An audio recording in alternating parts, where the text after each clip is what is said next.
What would you do if a stranger's death could save your entire family? Comment below. Your answer might surprise you. The eviction notice arrived on the same day as the letter.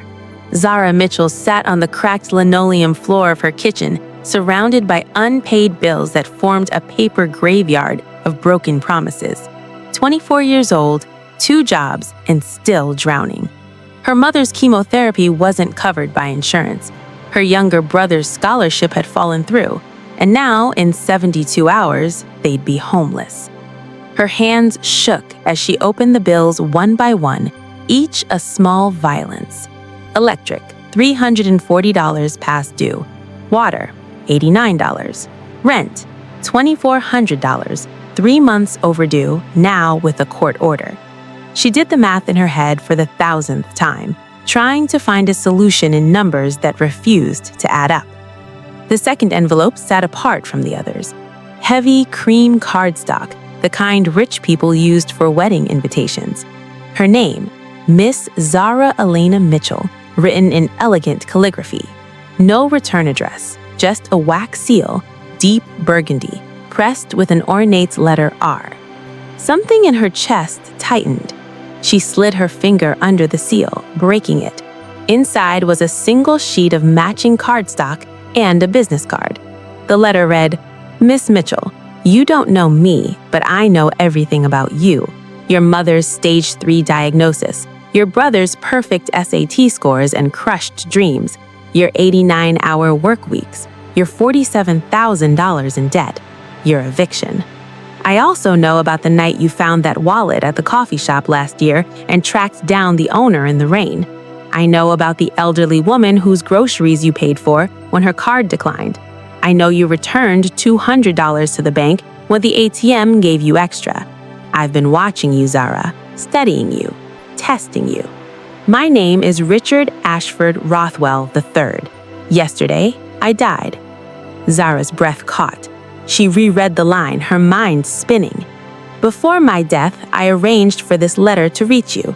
I've left behind an estate worth $47 million. I have no heirs who deserve it, only vultures who've waited for this moment. But I do have a final test. I'm offering you a choice. Option 1, walk away. Remain honorable, struggling, and pure. Watch your mother die slowly because you can't afford her treatment. Watch your brother's potential waste away. Option 2, come to the address on the business card within 48 hours. Pass my final test. Inherit everything. Your family's suffering ends. Your mother lives. Your brother thrives. You never worry about money again. The price? You'll have to become someone you never imagined. You'll have to learn the rules of a world that devours the naive.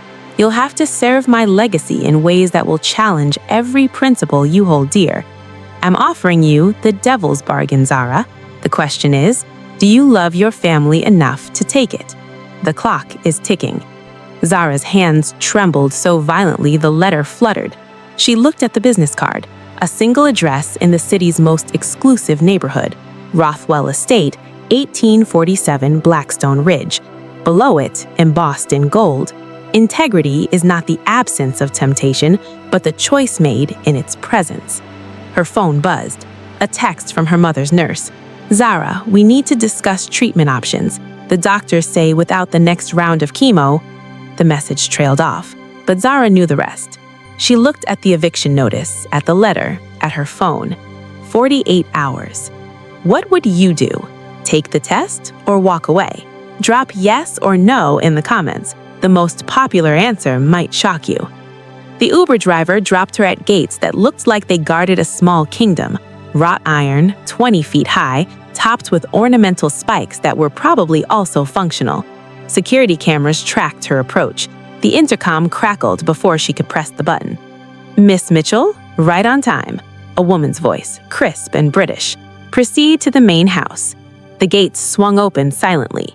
Zara walked up a driveway lined with ancient oak trees, their branches forming a cathedral arch overhead. The estate sprawled before her, a Gothic mansion of gray stone and towering windows, the kind of place that probably stood for a century and would stand for another. Gardens stretched in every direction, maintained with obsessive precision. The front door opened as she approached. The woman was striking, 60-something, silver hair pulled into a severe bun, wearing a tailored charcoal suit that probably cost more than Zara's car. Her eyes were sharp, assessing, missing nothing. "Victoria Rothwell," she said, not offering a hand. "Richard's sister and the executor of his will. You're younger than I expected." "I'm 24, Zara said, lifting her chin. "I can see that. Come inside. We have much to discuss, and the other candidates will arrive soon." Zara froze on the threshold. "Other candidates?" Victoria's smile was thin and cold. "Did you think you were the only one, Miss Mitchell? My brother tested many people, Miss Mitchell. You're simply the most intriguing, but you'll have to prove you're worthy. The inheritance isn't yours yet." The interior was as intimidating as the exterior. Marble floors, oil paintings in gilded frames, furniture that belonged in museums. Victoria led her through corridors that smelled of old money and older secrets, finally stopping at a heavy wooden door. "The library. The others are already inside." Zara entered a room that took her breath away. Floor-to-ceiling bookshelves, leather furniture, a fireplace large enough to stand in, and seated around a massive oak table, 4 other people, each looking as confused and anxious as she felt. Victoria moved to the head of the table, standing beside an empty leather chair. On the chair sat a leather portfolio embossed with those same initials, RAR3. "Welcome," Victoria began, her voice filling the room with authority, "to my brother's final game. Each of you received a letter. Each of you has been watched, studied, and selected because Richard believed you possessed something rare in this world, genuine integrity." The mechanic shifted uncomfortably. The nurse clutched her purse. "Richard was many things," Victoria continued. "Brilliant, ruthless, obsessed with legacy. He built his fortune through investments, but his real passion was understanding human nature. For the last 5 years, he's been conducting an experiment, identifying people of true character living in desperate circumstances." She opens the portfolio, revealing a stack of photographs. Zara's stomach dropped when she recognized herself in several, at the coffee shop, at the grocery store, at the hospital visiting her mother. "He documented your choices, your sacrifices, your integrity when no one was watching. And now he's offering you the same choice he offered me when I was your age and drowning in debt. Sell your soul for salvation." "What does that mean?" the professor asked, his voice trembling. Victoria's smile was predatory. "It means you'll compete. Over the next 7 days, you'll face a series of tests: moral, intellectual, physical. Each test will require you to compromise something: your comfort, your principles, perhaps your very sense of self. The winner inherits everything: $47 million, this estate, and control of the Rothwell Foundation." "And the losers?" Zara heard herself ask. "Return to your struggles with nothing but the memory of what could have been." The room fell silent except for the crackling fire. "You have 60 seconds to decide," Victoria announced, producing a small silver bell. "Stay and compete, or leave now with your integrity intact. When I ring this bell, the doors lock and the test begins." Who do you think will win? Drop your predictions below. And if you're hooked, please subscribe and keep watching as the story gets more interesting. No one left. Victoria's smile suggested she'd expected nothing less. She rang the bell, and Zara heard the distinct click of locks engaging throughout the mansion. Test 1, Victoria announced, placing 5 manila envelopes on the table, each labeled with a name. "This is the simplest and the cruelest. Inside your envelope is information, a secret about one of the other candidates. Something damaging, something they've hidden." Zara's envelope seemed to pulse with malevolent energy. "The test is this. You will each, in turn, have the opportunity to expose another candidate's secret, eliminating them from the competition. If you choose to expose them, you advance by removing competition. If you choose silence, You demonstrate mercy, but risk being exposed by someone less charitable. That's barbaric, the nurse whispered. That's survival, Victoria countered. In Richard's world, the world you're all desperate to enter, information is currency. Mercy is weakness. He needs to know if you can make the hard choices. Zara stared at her envelope. Her hands itched to open it, even as her stomach churned with revulsion. You'll go in order of arrival. Ms. Mitchell, you're first. Open your envelope, read it silently, then decide, expose or protect. Every eye turned to Zara as she stood on trembling legs. The walk to the podium felt like a mile. She picked up her envelope, feeling the weight of 4 desperate lives watching her. Inside was a single page with a photograph and typed text. Candidate, Marcus Chen, mechanic. Secret. 3 years ago, Marcus embezzled $15,000 from his employer to pay for his daughter's surgery. He falsified records and blamed a coworker, who was fired. The coworker's life fell apart. Marcus's daughter lived. He has never confessed. Zara looked up at Marcus, the young mechanic who'd been nervously bouncing his knee. His face had gone pale. He knew she had his secret. His eyes pleaded silently. She thought of his daughter, of the impossible choice between saving your child and destroying an innocent person. She thought of her mother, dying slowly because Zara couldn't afford treatment. Would she do the same thing Marcus did? Would she sacrifice a stranger to save her mother? The room held its breath. Zara's voice cracked. She looked at Victoria. If I expose him, he's eliminated? Immediately. And if I don't? The next person has the same choice with a different secret. Zara looked down at the paper again, then at Marcus, who had tears streaming silently down his face. She made her decision. I choose silence, she said firmly, folding the paper. His secret is safe. Marcus released a sob of relief. The violin girl smiled.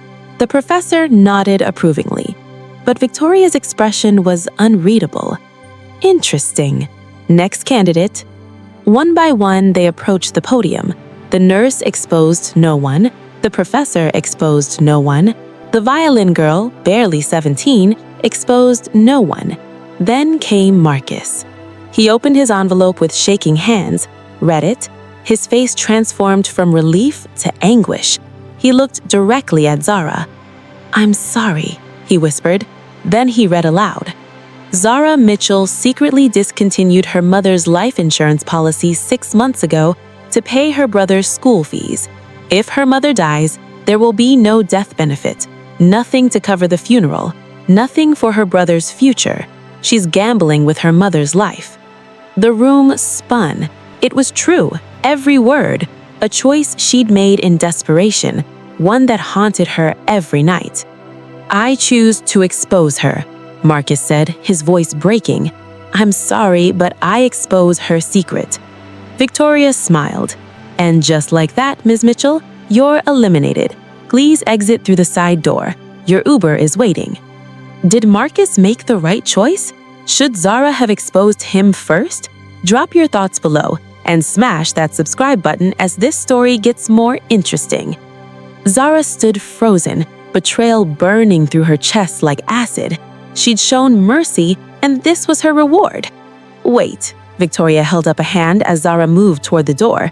I'm not finished. The older woman's smile widened, and for the first time, she saw something almost playful in her expression. Test 1 was never about the secrets, you fools. It was about your reactions to betrayal and mercy. Mr. Chen, you just failed spectacularly. Marcus's face crumbled. But you were shown mercy and responded with betrayal, the worst sin in my brother's eyes. You're eliminated. Security will escort you out. 2 men in black suits materialized from a side door. Marcus stood, stumbling, looking back at Zara with horror and regret as they guided him away. Ms. Mitchell, Victoria continued, you pass. You showed mercy when it cost you. That's the first quality Richard valued, the capacity for compassion even in competition. Please, sit down. Zara's legs gave out. She collapsed into her chair, adrenaline making her hands shake. "The rest of you also pass," Victoria said to the remaining 3 candidates. "You all chose mercy over advancement. But understand this, the tests will get harder. Eventually, mercy will become weakness. Eventually, you'll have to choose between your principles and your survival. That's when we'll see who you really are." She collected the envelopes. "You'll stay in the estate tonight. Separate rooms, no communication. Tomorrow, test 2 begins. Dinner is at 8. Don't be late." That night, Zara couldn't sleep. Her room was larger than her entire apartment, decorated in cream and gold, with a 4-porter bed that felt like sleeping on a cloud. Through the window, she could see the estate's gardens lit by moonlight, beautiful and cold. A soft knock interrupted her thoughts. She opened the door to find a young man in staff uniform holding a silver tray with an envelope. From Ms. Rothwell. He handed it to her before disappearing down the hallway. Inside was a handwritten note. "Ms. Mitchell, you remind me of myself at your age. Desperate, principled, and terrified. I see in you the same question that haunted me. How far will I go to save the people I love? I want you to know something the others don't. This isn't really a competition. It's an audition. Richard didn't need 5 people. He needed 1. One person capable of running his empire, managing his foundation, and continuing his life's work. That work isn't pretty. The Rothwell Foundation funds hospitals, scholarships, and medical research. But the money comes from investments in industries that destroy as much as they build. Defense contracts, private prisons, pharmaceutical companies that price gouge the desperate. To do good, you must profit from evil. That's the bargain. I'm telling you this because I believe you might be the one, but I need to know if you can handle the truth. This inheritance is blood money dressed in philanthropy. You'd be a beautiful face on a morally bankrupt empire. Can you live with that? Think carefully. Tomorrow's test will require an answer." Zara read the letter 3 times, each word a small wound. She thought of her mother, of her brother, of the relief $47 million would bring. Then she thought of the people who'd suffered so that money could exist. Could she do good with tainted money, or would it taint her in the process? She had until morning to decide. Can you do good with blood money? Is it worth it to save your family? Let's debate in the comments, and if you need to know what happens next, kindly subscribe. Test 2 began at dawn in the estate's hedge maze, a sprawling labyrinth of 10-foot hedges that stretched across 3 acres. Victoria stood at the entrance with the 4 remaining candidates, her breath misting in the cold morning air. This maze was designed by Richard as a physical manifestation of moral philosophy. Inside, you'll face choices. Each intersection presents a decision. Some paths lead forward, some lead to dead ends. Some lead to temptations. The professor, Dr. Harold Webb, adjusted his glasses nervously. What kind of temptations? The kind that reveal character. Your goal is simple. Reach the center of the maze. The first person to arrive wins immunity from elimination in tomorrow's test. But here's the catch. She held up 4 small devices that look like GPS trackers. These will monitor your location, and you'll hear what the others are facing, their choices, their failures, their compromises. The nurse, Patricia, took her device with a shaky hand. Why would we want to hear that? Because their weaknesses are your advantages. Their failures are your opportunities. In business, in life, you must be willing to profit from others' mistakes. That's what Richard wants to know. Will you? Zara strapped the device to her wrist, feeling its slight weight like a moral anchor. One more thing, Victoria added. Scattered throughout the maze are envelopes. Each contains an offer, money, information, shortcuts. You can take them or leave them, but know this. Every choice has consequences you won't see until the end. She gestured to the maze's entrance. Begin.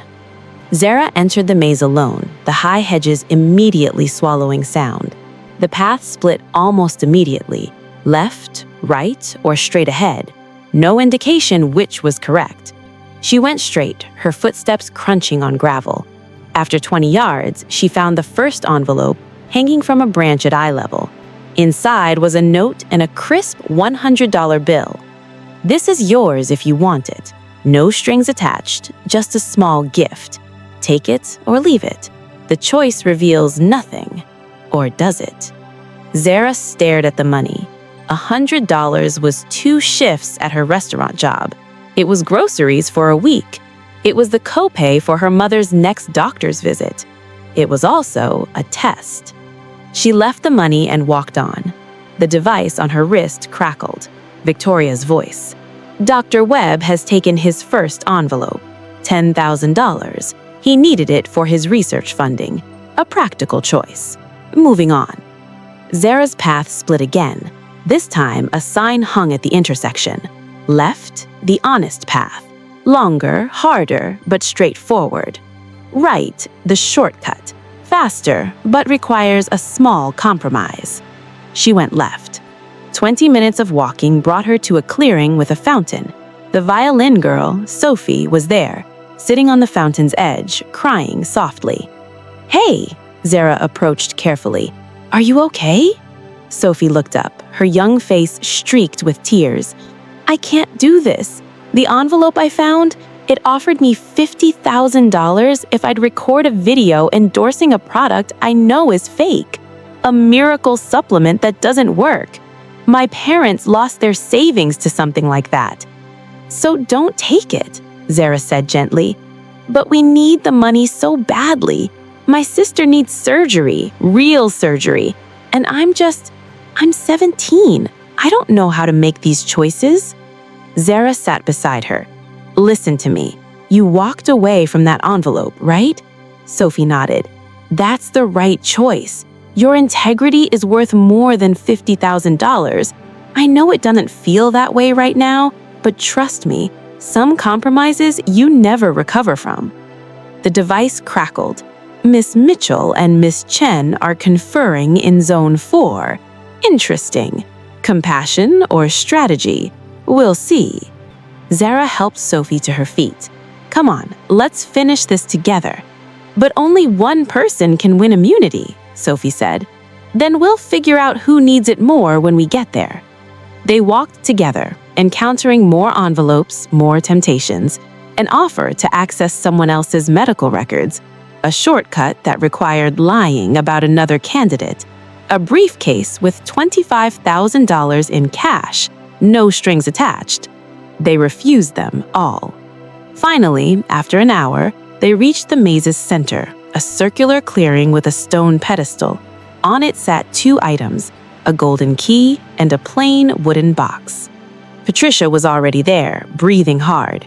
She'd taken the shortcuts, accepted the compromises. She held the golden key triumphantly. "I won! I'm safe!" Victoria's voice came through the speakers. "Congratulations, Miss Machen. You've won immunity. But Miss Mitchell and Miss Sophie, you both qualify for something else. Open the wooden box." Sophie lifted the lid. Inside was a letter. "You walked the hard path together. You refused every temptation. You helped a stranger when you could have abandoned her. For this, you both receive something more valuable than immunity, proof that your character is intact. You are still yourselves. The question is, can you stay that way?" Patricia's face fell as she realized her prize was hollow. She'd won immunity through compromise, while they'd won something money couldn't buy, self-respect. But as they exited the maze, Zara wondered, how many more tests could she pass before self-respect became a luxury she couldn't afford? Would you have taken the money? Be honest. Comment yes or no. Test 3 shattered any remaining illusions. Victoria gathered them in the estate's private theater, a room of red velvet and gold trim that smelled of old wood and expensive perfume. On the screen at the front, a single sentence glowed. "Today," Victoria began, pacing before the screen, "you'll learn the cost of compassion. Each of you will watch a video. In that video, you'll see a stranger in crisis, a real person facing a real emergency. You'll have the power to help them anonymously. A single call and their problem is solved. What's the catch? Patricia asked, her voice hard with suspicion. The catch is that helping them costs you something, your position in this competition, your chance at the inheritance. And you must choose immediately. No time to deliberate, no time to rationalize. Pure instinct, pure character. The lights dimmed. Sophie went first. On screen, a homeless veteran sitting outside a closed shelter in winter, shivering violently. The temperature display showed 19 degrees FG. A timer appeared. Call this number within 60 seconds and we'll send help. Cost: you forfeit $100,000 from your potential inheritance. Sophie grabbed her phone without hesitation. What's the number? Victoria read it aloud. Sophie dialed, spoke quickly to whoever answered, then hung up. On screen, a van appeared within minutes, the veteran being helped inside, wrapped in blankets. You just cost yourself $100,000. Was it worth it? Yes, obviously yes. Patricia was next. Her video showed a young mother at a pharmacy counter being told her daughter's insulin was $600 she didn't have. The pharmacist was apologetic but firm. The daughter, maybe 6 years old, looked scared. Timer: 60 seconds. Cost: $250,000 from your potential inheritance. Patricia stared at the screen, her face a battlefield of emotion. The seconds ticked away. 45, 40, 35. I can't, she finally whispered. I can't give up $250,000. I'm sorry. I just can't. The timer hit 0. On screen, the mother left empty-handed, her daughter crying. Patricia looked sick, but she didn't change her answer. Dr. Webb's video was even worse. A research lab fire, his former colleagues trapped inside, firefighters unable to reach them. Timer: 60 seconds. Cost: $500,000 from your potential inheritance and immediate elimination from the competition. He made the call without hesitation. I'm out, he said as he hung up, but they're alive. That's what matters. Then it was Zara's turn. The screen showed a hospital room. Her breath stopped. She recognized it immediately. Her mother's hospital, her floor. The video zoomed in on a room number, 347, her mother's room. Victoria's voice was soft, almost kind. Your mother's condition has deteriorated. She needs an experimental treatment, $300,000, not covered by insurance. Without it, she has maybe 3 weeks. With it, her chances jump to 70% survival. Zara's hands gripped the armrests, her knuckles white. If you make the call, we'll pay for the treatment immediately. Your mother gets the chance to live. But here's the cost. You're eliminated from the competition. You forfeit the entire inheritance. You return to your life with your mother saved, but your brother's future still uncertain, your debts still crushing you. The timer appeared. 60 seconds. Zara's mind raced. If she made the call, her mother lived, but everything else remained impossible. If she stayed silent, she had a chance at $47 million, enough to save her mother and solve every other problem forever. Only if she won, and there were still 2 other candidates. 50 seconds. She thought of her mother's laugh, the way she'd sung lullabies when Zara was small, the way she still called her baby girl even now. She thought of her brother, his brilliance being wasted because they couldn't afford school, his dreams evaporating. She thought of Victoria's letter, blood money dressed in philanthropy. Her hand reached for her phone. She dialed. This is Zara Mitchell. Authorization code should be on your screen. Send the treatment now. The timer stopped at 4 seconds. On screen, doctors rushed into her mother's room. Zara stood. I'm out. Tell me when my Uber arrives. But Victoria was smiling, that strange, knowing smile. Sit down, Miss Mitchell. You misunderstood the test. What? The test wasn't whether you'd sacrifice the inheritance. It was whether you'd make the call fast enough to save her. Dr. Webb and Sophie passed by choosing compassion over money. Patricia failed by choosing money over compassion. You passed by choosing love over everything, even your dreams. Zara's legs gave out. She sat hard. My mother is receiving the treatment as we speak, at my expense, not yours. And you're still in the competition because that's what Richard wanted to find. Someone who'd give up everything to save someone they love. That's the person he wanted running his empire. Someone who understands that money means nothing without love. The room spun. Patricia looked furious. Sophie was crying happy tears.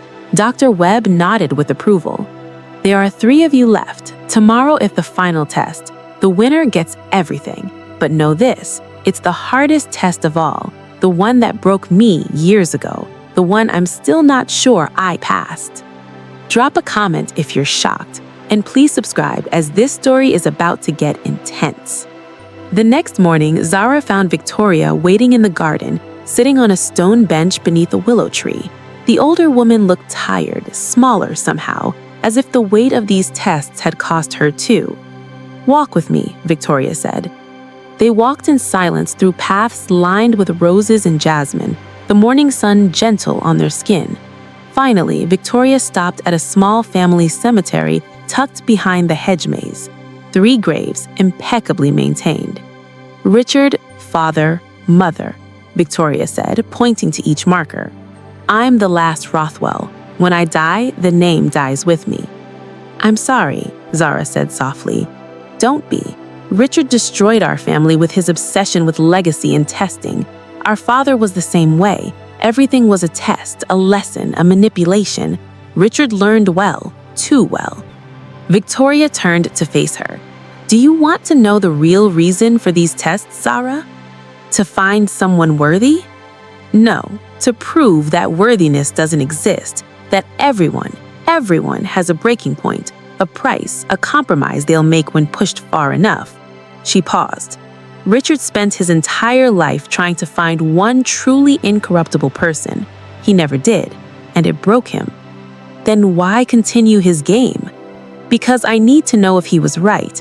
I need to know if integrity is just a luxury of those who haven't been desperate enough.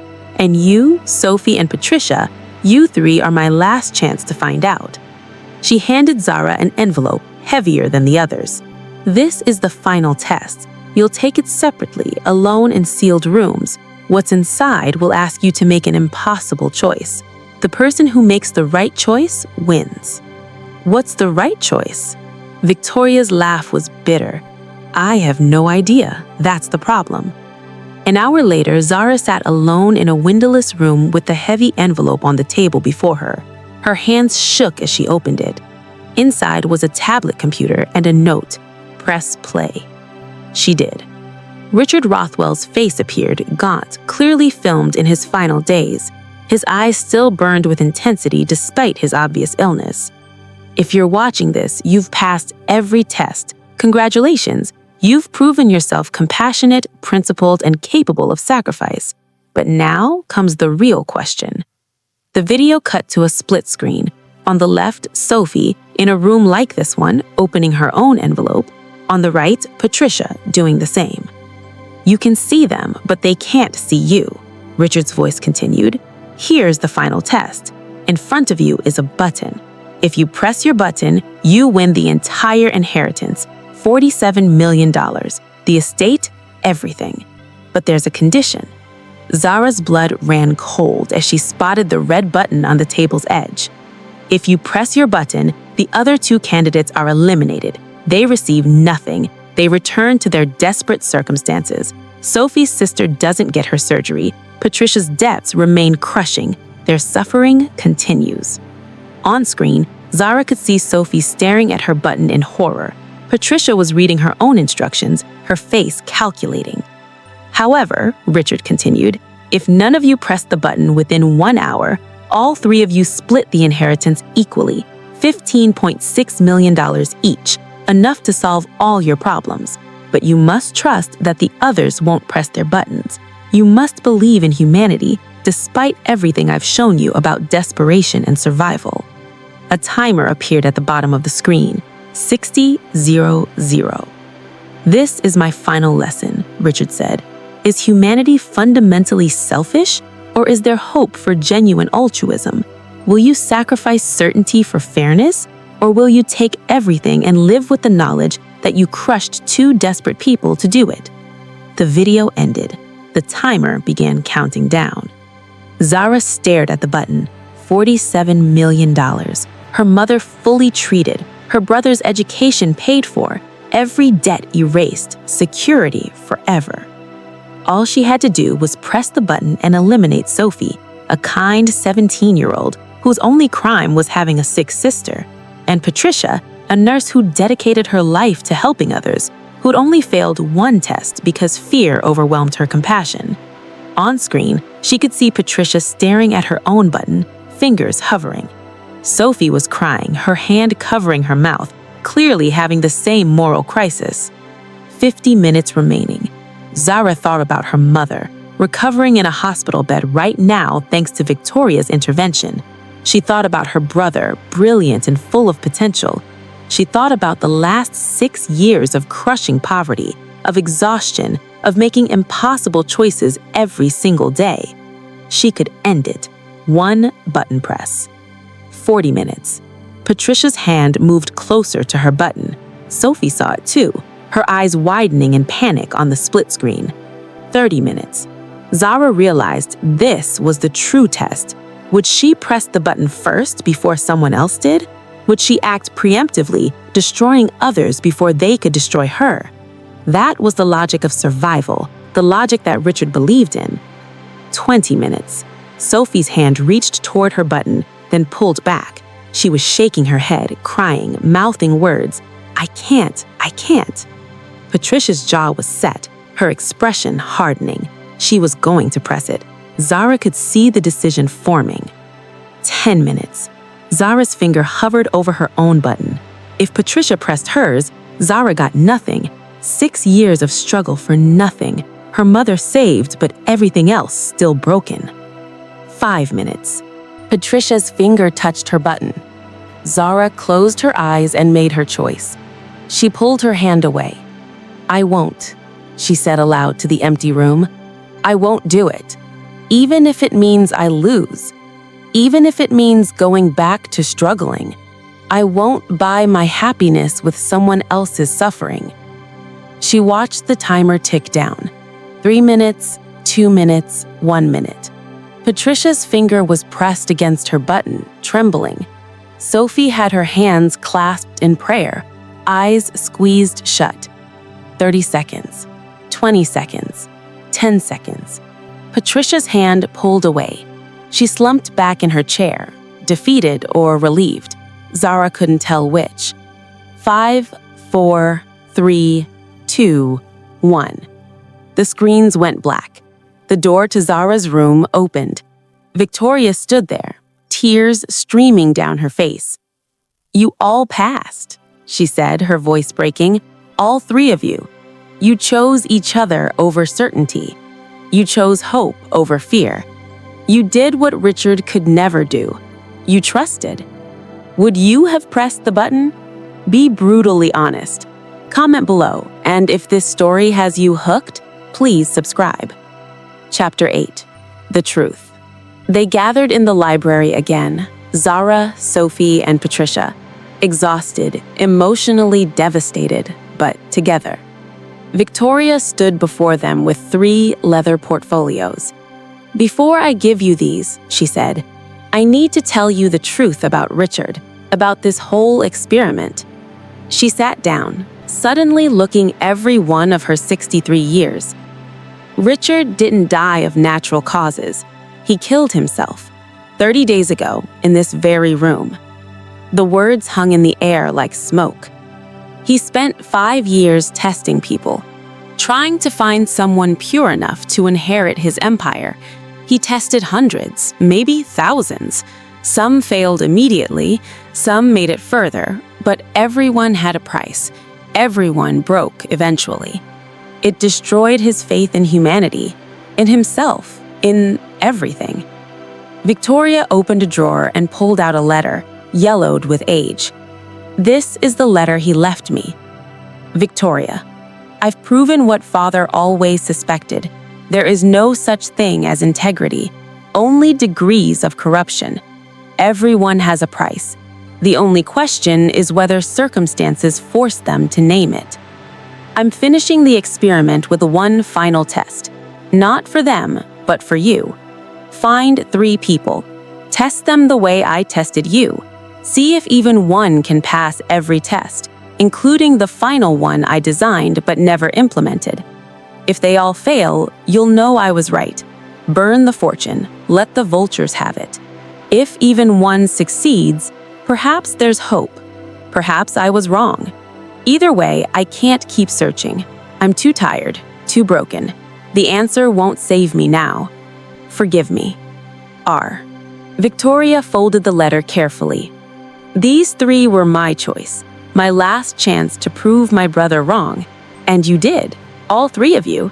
You passed every test, including the one that broke me 40 years ago when Richard tested me the same way. You pressed the button, Zara said softly, understanding. Yes, I was 23, drowning in debt and terrified. I pressed it. I took everything and eliminated 2 people I'd grown to care about.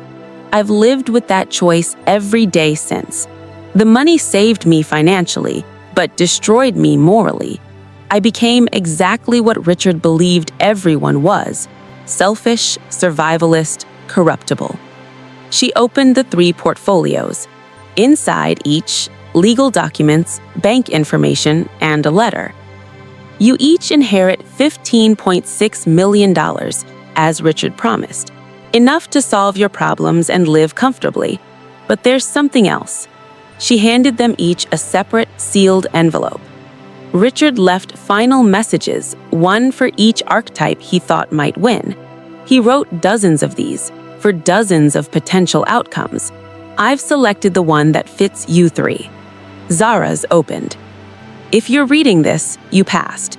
You proved that integrity isn't just a luxury of the comfortable. It's a choice made in the face of desperation. You could have taken everything. You chose fairness instead.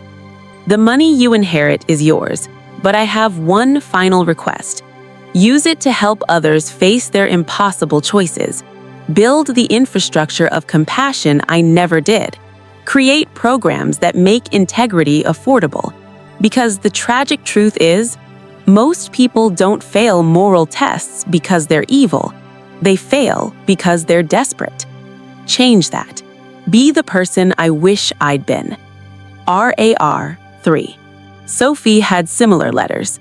They sat in silence, processing everything. Finally, Patricia spoke. What do we do now? You leave, Victoria said. You return to your lives with your inheritance. You solve your immediate problems. Then, she smiled, the first genuine smile Zara had seen from her.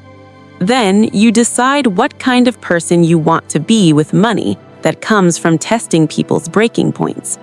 Will you help us? Sophie asked. If you want me to. I've spent 40 years trying to atone for pressing that button. Maybe helping you 3 use this money properly is how I finally succeed. 3 months later, Zara stood in a new medical clinic in her old neighborhood.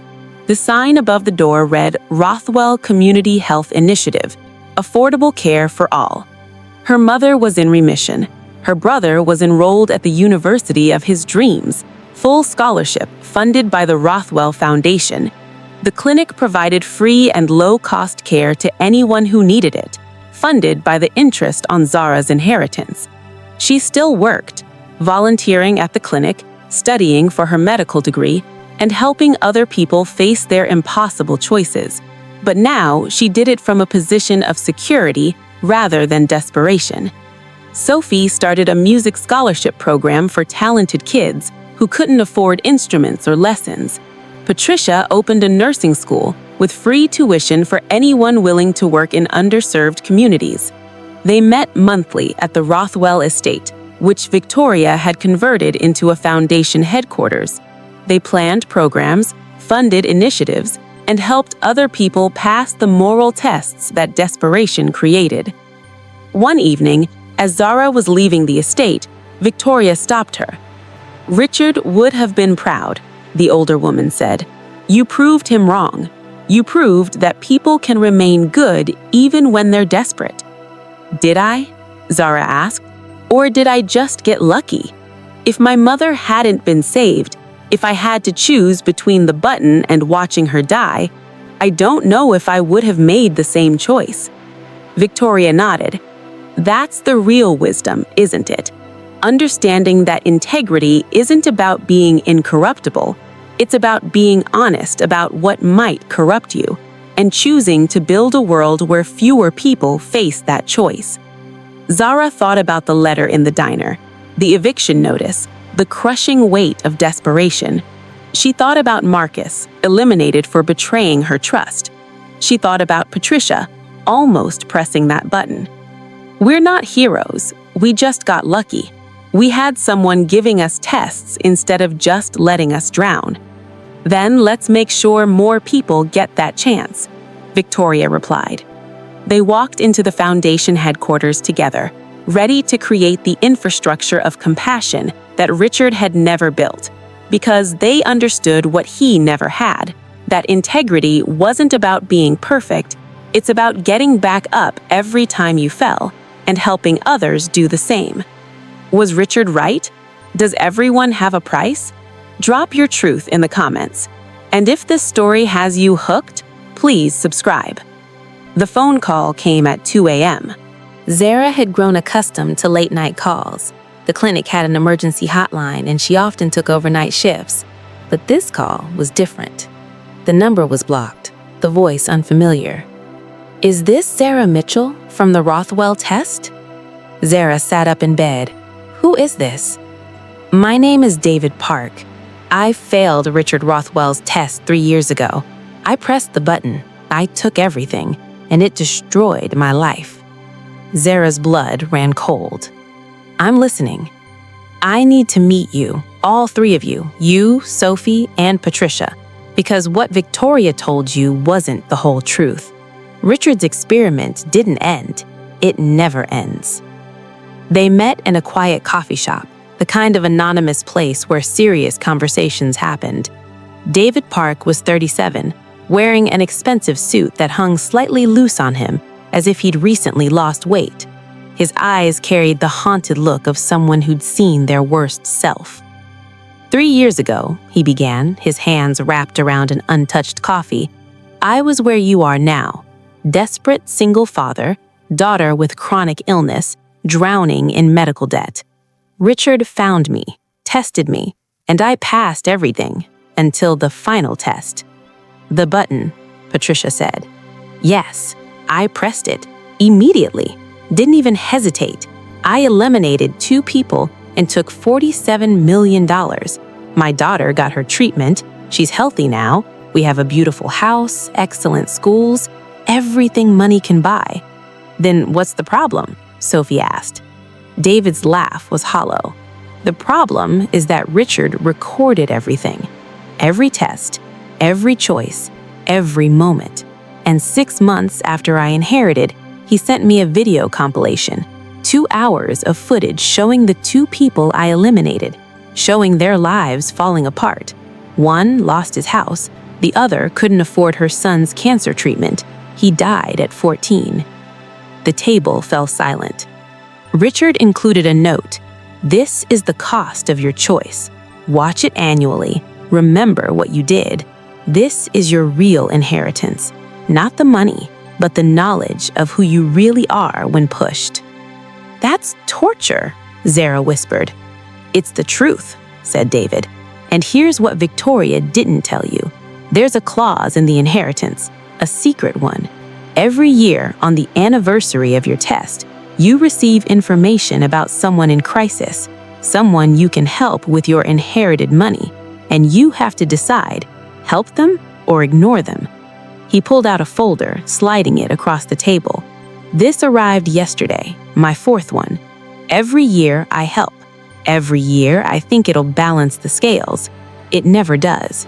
The guilt is permanent. The debt is unpayable. Zara opened the folder. Inside was a profile of a young woman with lupus, unable to afford treatment, slowly dying. Her daughter, 8 years old, was about to lose her mother. Richard's experiment wasn't about finding incorruptible people. It was about proving that even when you make the right choice, you can never escape the moral weight of having to make it. You three think you won because you didn't press the button, but you'll spend the rest of your lives wondering what would have happened if you had, wondering if you're really as good as you think you are, wondering when the next test will come. "Why are you telling us this?" Patricia asked. "Because I want you to be prepared for what's coming. The inheritance isn't freedom, it's responsibility. Every person you can help but don't becomes a choice you made. Every dollar you spend on yourself is a dollar not spent saving someone. Richard designed the perfect prison, guilt disguised as wealth." After David left, the three of them sat in silence. Finally, Sophie spoke. "Is he right? Are we trapped?" "Maybe," Sarah said slowly, "but maybe that's not a bad thing. Maybe the prison he's describing is actually called consciousness, being aware of our power to help and choosing how to use it responsibly. Or maybe," Patricia said quietly, "Richard's final test wasn't the button. It was this. How do we live with power? How do we make choices about who to help when we can't help everyone? That's the test that never ends." Zara thought about the clinic, about the hundreds of people they'd already helped. She thought about the thousands more they could help, and the millions they couldn't.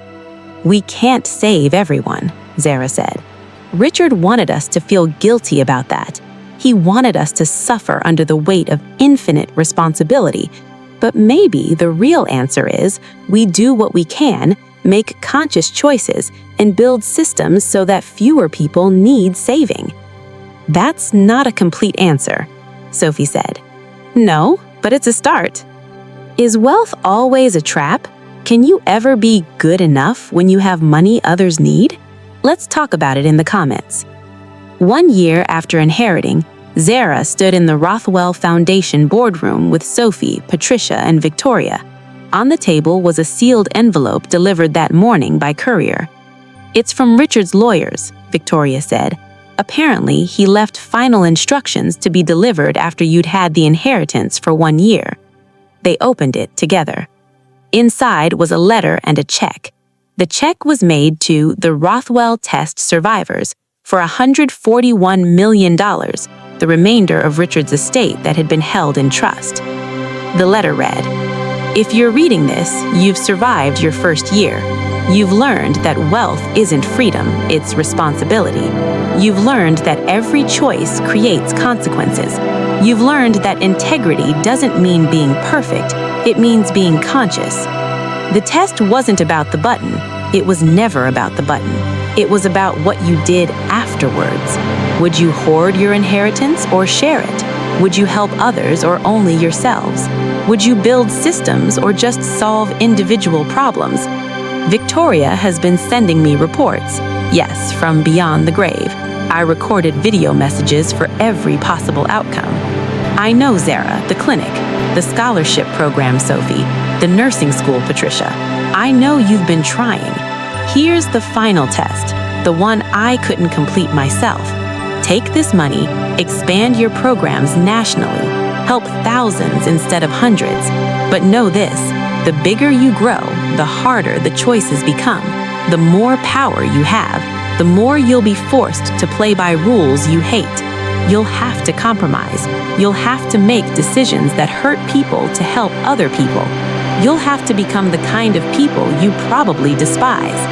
The question is, will you do it anyway? Will you accept that doing real good at scale means getting your hands dirty? Or will you remain small, pure, and ineffective? This is the test that broke me. I couldn't reconcile being good with being powerful. I want to know if you can. You have 48 hours to decide. Take the money and scale up, accepting all the moral compromises that come with power, or refuse it. Stay small and keep your integrity intact, but your impact limited. Choose wisely or don't. There are no right answers anymore. RAR3, final message. They stared at the check, $141 million, enough to expand their programs to every city in the country, enough to help tens of thousands of people. But it would require playing in the big leagues, dealing with politicians, making compromises, partnering with corporations they didn't entirely trust, taking donations from people whose money came from questionable sources, making compromises that kept them awake at night. But they helped 47,000 people in that first year. 47,000 people who got to make different choices because desperation no longer controlled them. On the anniversary of Richard's death, Zara visited his grave. She placed flowers on the headstone and sat on the grass beside it. "You were right about some things," she said to the carved stone. "Everyone has a price. Everyone has a breaking point. Everyone makes compromises. But you were wrong about the important part. That doesn't make us all equally corrupt. It makes us all equally human. The test isn't whether we stay pure. It's whether we use our imperfection to help others navigate theirs. Whether we build a world where desperation forces fewer people to find their breaking point." She stood, brushing grass from her jeans. "We're not heroes, Richard. We're just people who got lucky enough to have a choice, and we're using that luck to give other people the same chance. That's not perfect, but it's enough." As she walked away, a light rain began to fall. She didn't run for shelter.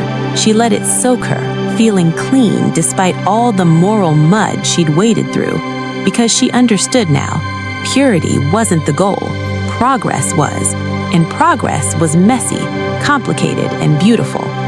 Behind her, if Richard's ghost existed, it might have finally been able to rest, not because she'd proven him right or wrong, but because she'd proven that the test itself, the obsession with moral perfection, had been the real trap all along.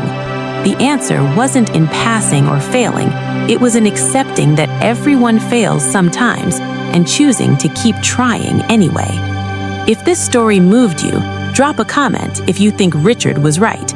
If you want more stories like this, please subscribe. What